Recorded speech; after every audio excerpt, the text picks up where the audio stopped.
Welcome to ராக்லான்ஸ் kitchen. இன்றைக்கி நம்ம ribbon pakoda எப்படி செய்யலான்ட்டு பார்க்கலாம் வாங்க. இதுக்கு ஒரு பவுலில் 2 கப்பு அரிசி மாவு எடுத்துப்போம்.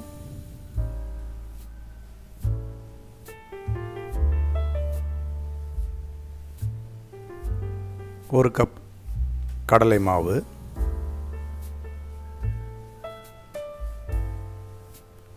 பொட்டுக்கடலை மாவு 1/2 கப், மிளகாய்த்தூள் 2 ஸ்பூன், பெருங்காயத்தூள் 1/2 டீஸ்பூன்,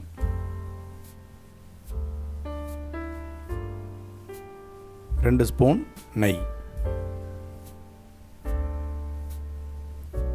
சால்ட் 1 ஸ்பூன்.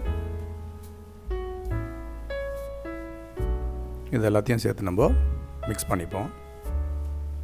சப்பாத்திக்கு பிசைகிற மாதிரி நம்ம மிக்ஸ் பண்ணிக்கணும். தண்ணி கொஞ்சம் கொஞ்சமாக விட்டு நம்ம பிசைஞ்சிக்கணும்.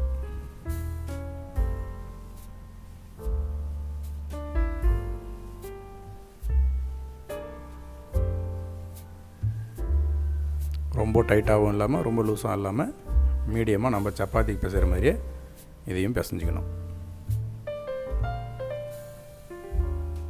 இப்போ கரெக்டான பதத்தில் பிசைஞ்சாச்சு.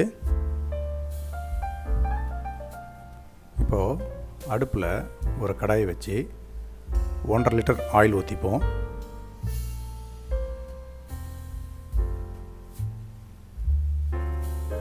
நல்லா ஆயில் ஹீட் ஆகட்டும். முறுக்கு புளியறத லேசாக டிப் பண்ணி நம்ம ஆயில் தடவிப்போம்.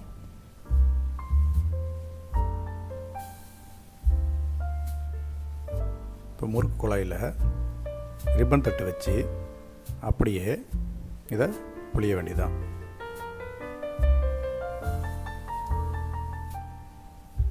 ஒரே செட்டாகவே ஃபுல்லாமே புளிஞ்சு விட்டுறணும்.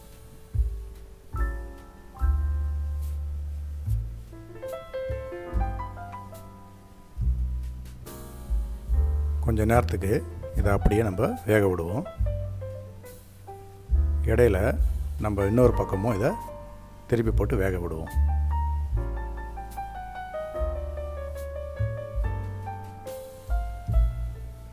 இப்போ நல்லா ஃப்ரை ஆகி வந்துடுச்சு.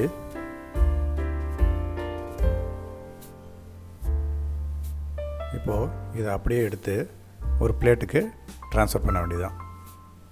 Ribbon pakoda ready. நீங்களும் இந்த ரிப்பன் பக்கோடா ரெசிபியை வீட்டில் செஞ்சு பார்த்து உங்களுக்கு பிடிச்சிருந்துச்சுன்னா என் சேனலுக்கு லைக் பண்ணுங்கள், சப்ஸ்கிரைப் பண்ணுங்கள், மறந்துடாமல் பெல் பட்டனை ப்ரெஸ் பண்ணுங்கள். இனி வரும் சமையலில் சந்திப்போம். ராக்லான்ஸ் கிச்சன். தேங்க்யூ.